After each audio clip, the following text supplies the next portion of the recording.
और एक बच्चा ऐसा पैदा हुआ था, ये ज़िला जेहलम का वाक़या है कि जिसके चेहरे पे एक तीसरी आंख भी थी। तो नाउज़ु बिल्लाह अस्तगफिरुल्लाह, लोगों ने उसकी माँ को, अभी वो स्ट्रेचर पर लेटी हुई माँ थी, तो उसको कहना शुरू कर दिया था तो तू दजाल नू पैदा कर देता है, तो तू फिरौन नू पैदा करता। नाउज़ु बिल्लाह अस्तगफिर। इस माशरे के अंदर ना ये बच्चों की ऐसी पैदाइश हो जाना और ये सारे मामलात जो है ना, ये तब तक इसी तरह से चीज़ों को एक्सप्लॉइट किया जाता रहेगा जब तक इस पे बात सुनने के, यानी आज भी पाकिस्तान में ऐसे इलाके मौजूद हैं जो पोलियो की वैक्सीन नहीं पिलाते बच्चों को। ठीक है, हमने पी है आगे, अब हमारे बच्चे पी रहे हैं, कहते हैं जी नस्ल नहीं बदती, 80 बच्चे नहीं पैदा कीते, देना भी उन्होंने कख नहीं, काम भी ਉਹਦੇ को सारे कराने ने, उसको ताकत नहीं चाहिए, गजाइत नहीं चाहिए, खुराक नहीं चाहिए, तो वो क्यों? एजुकेशन नहीं। और दूसरी गल है कि वो अपनी बेटी भी नहीं। तो मां प्यो गुस्सा हुण सानू तुसीं समझाओगे, कहते बाबा जी तुहानू तो समझाना है ना, तुसीं ते 11 बच्चे पैदा कीते सी ते उदों सस्तपाई बड़ी सी, ते हुण ते महंगाई बड़ी है। इसको मजहब के साथ लिंक कर दिया जाता है फौरन। जी जी, हर चीज को ही खैर मजहब के साथ लिंक कर दिया जाता है। अभी मैं और आप बात कर रहे हैं, इसको भी कर दिया जाएगा कि कोशिश होगी कि आप घर बैठ जाएं, जो आप 4 आने कमा रही हैं ना वो आपके बंद हो जाए। बिस्मिल्लाहिर्रहमानिर्रहीम, अस्सलाम वालेकुम नाजरीन, मैं हूं हिरा डार और आप देख रहे हैं P4 पाकिस्तान। नाजरीन, आज स्टूडियो में मेरे साथ आसिफ जट मौजूद हैं और इनसे हम बात करेंगे उस खबर के बारे में जो कल से गर्दिश कर रही है। हैदराबाद में एक अजीबोगरीब बच्चे की पैदाइश, उसके 4 हाथ और 4 पाँव हैं। इस किस्म के बच्चे की पैदाइश वालिदैन के लिए तो आजमाइश होती ही है, लेकिन उसके बाद हॉस्पिटल में या इर्द गिर्द के इलाके में उनको किस किस्म की बातें सुनने को मिल रही हैं, ये सारी चीजें डिस्कस करेंगे और आखिर ये चीजें कब हमारी सोसाइटी से खत्म होगी। अस्सलाम वालेकुम जी। वालेकुम अस्सलाम रहमतुल्लाह। अल्लाह ताला किसी को भी, जिसको चाहे वो बेटे अता फरमाए, जिसको चाहे वो बेटियां अता फरमाए, जिसको चाहे कुछ भी ना दे, ये उसकी मर्जी।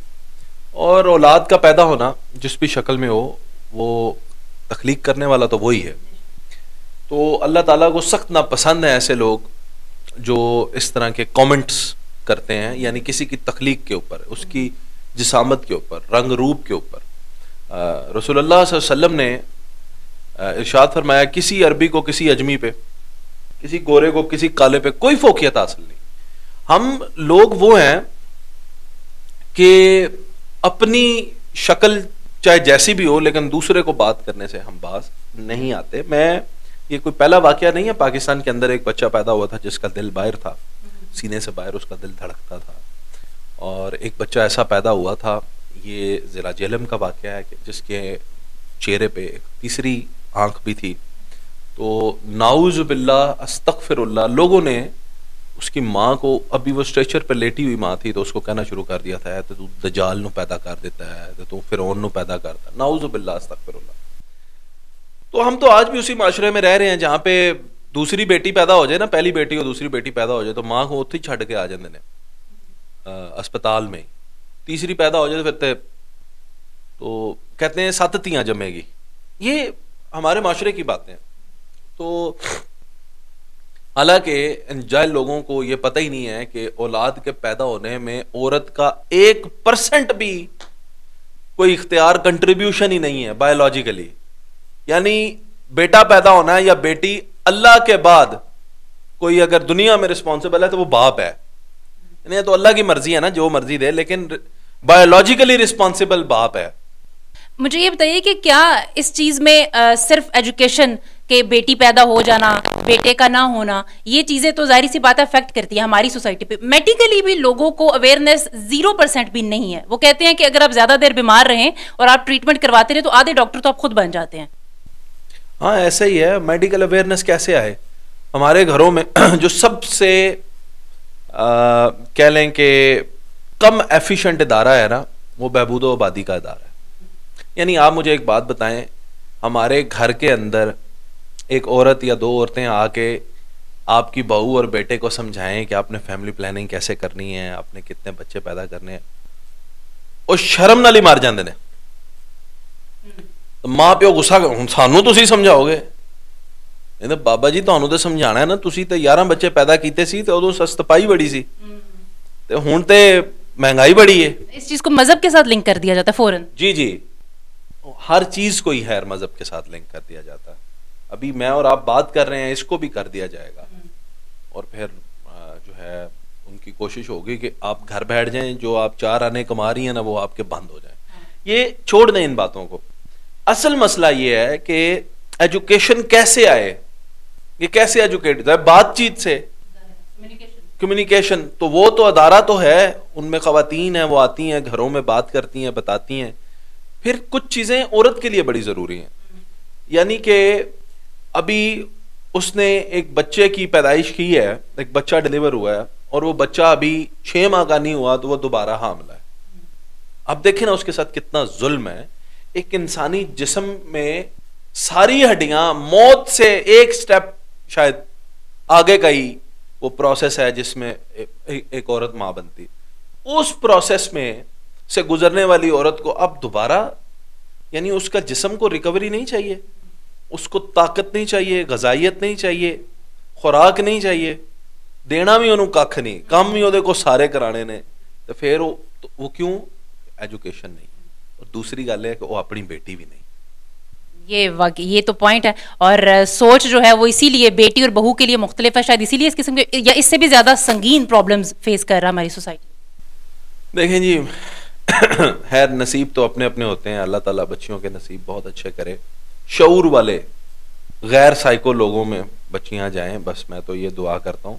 लेकिन इस माशरे के अंदर ना ये बच्चों की ऐसी पैदाइश हो जाना और ये सारे मामलात जो है ना, ये तब तक इसी तरह से चीज़ों को एक्सप्लॉइट किया जाता रहेगा जब तक इस पे बात सुनने के, यानी आज भी पाकिस्तान में ऐसे इलाके मौजूद हैं जो पोलियो की वैक्सीन नहीं पिलाते बच्चों को। ठीक है, हमने पी है आगे, अब हमारे बच्चे पी रहे हैं, कहते हैं जी नस्ल नहीं बदती, 80 बच्चे नहीं पैदा कीते। तो ये कहने का मतलब है कि ये सोच जो है ना, कम्युनिकेट करने से, तो बात करने वाला, वो रास्ता निकालने वाला जो है ना।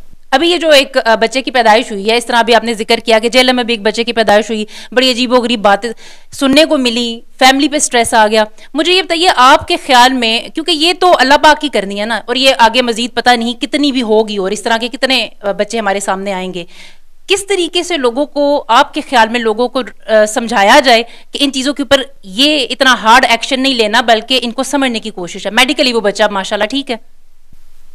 हाँ जी, आप सही कह रही हैं।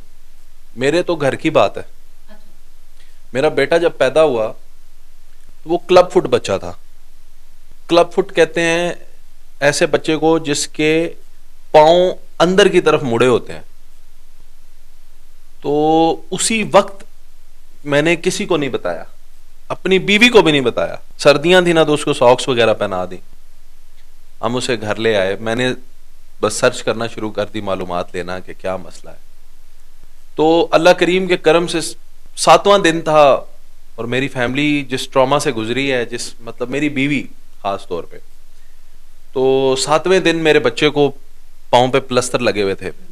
उसका अपना वजन कोई 2-3 किलो होगा और 5-5 किलो के उसको वो लगे हुए थे। और वो छोटा सा बच्चा और दर्द और तकलीफ से रोता था, और मैं उस छोटे से बच्चे को लेके लाहौर जाता था, यहाँ से 4-5 घंटे सफर करके जाना, 4-5 घंटे आना। आपको पता है ये मुश्किल काम है। तो फैमिली के अंदर, कोर फैमिली के अंदर ऐते नहीं चलने लगा। हाँ, ऐते नहीं, मतलब बहुत सारी बातें होती हैं आपको, नेगेटिव नेगेटिव नेगेटिव। फिर क्या हुआ, अल्लाह करीम ने ऐसा करम किया, वो हमने उसका मेडिकल ट्रीटमेंट भी लिया। बाबा जी इरफानुल हक साहब ने उसके लिए हमें तजवीज़ की कुछ चीज़ें। तो अब अल्लाह का ऐसा करम हुआ कि वो बच्चा जिसके पाँव इतने ज़्यादा अंदर की तरफ मुड़े हुए थे कि कोई बंदा सोच भी नहीं सकता कि ये ज़िंदगी में टांग पे खड़ा भी हो सकेगा, वो बच्चा अपनी उम्र के तमाम बच्चों से जल्दी चला और भागा, और उसके पाँव बिल्कुल ठीक हैं, जैसे जिंदगी में कभी इनको कोई मसला ही नहीं था। मेरी बात समझ रही हैं? अल्लाह करीम है, अल्लाह का करम है। लेकिन यहां पे मैं मिसाल इसलिए दे रहा हूं, स्टैंड लेने वाला बाप था, तवज्जो दी, मुकम्मल तवज्जो। कहता हूं कि मेरी फैमिली में से कोई बंदा हो, मेरा सगा बहन भाई हो, मैं हलक से जुबान खींच लूं उस बंदे की जो मेरी बीवी को ये कहे कि ये क्या है, उसका कसूर है, तो रो रो के पागल है बेचारी पहले ही। तो ये तो इधर हस्बैंड की जिम्मेदारी है ना कि वो लेके अपने बच्चे को और अपनी बीवी को स्टैंड करे और कहे कि हम ऑन करते हैं। और फिर जब मैंने उनको गाइड किया, मैंने समझाया, मेरी पूरी फैमिली ने फिर उसको हमें सपोर्ट किया, साथ दिया और उस बच्चे को ऐसे ट्रीट किया जैसे नॉर्मल बच्चे होते। तो नॉर्मल अब तो मतलब अभी वो 2.25 साल का है, तो वो बिल्कुल, आपने तो देखा है, मिले आप उससे कभी, आपको तो ये पता ही नहीं था इससे पहले, तो आपके बिल्कुल मुझे नहीं पता था, और वाकई अभी आपने बताया बिल्कुल महसूस नहीं होता कि उनको कोई प्रॉब्लम रही है। ऐसा ही है। तो ये इसमें अगर हम ही दिल छोड़ जाते और जहलियत और बातों में, तो वो तो कहते थे हाँ जी ये इतनी ठीक होता, तो चलो कोई अल्लाह ताला का इसको वो समझ के ये ऐसा ही है छोड़ देते, तो फिर सारी जिंदगी वो बेचारा माजूरी की जिंदगी गुजारता। तो हमने वो भज दौड़ की, तो अल्लाह का करम है। बहुत शुक्रिया। हीले नाल वसीला है ना, हीले से वसीला, बिल्कुल हीले से वसीला। बहुत शुक्रिया आसिफ, आपने इतनी रोशनी डाली, इतनी वाज़ेह चीज, अपनी जाती एक्सपीरियंस शेयर किया। मजीद वीडियोस के लिए देखते रहिए P4 पाकिस्तान।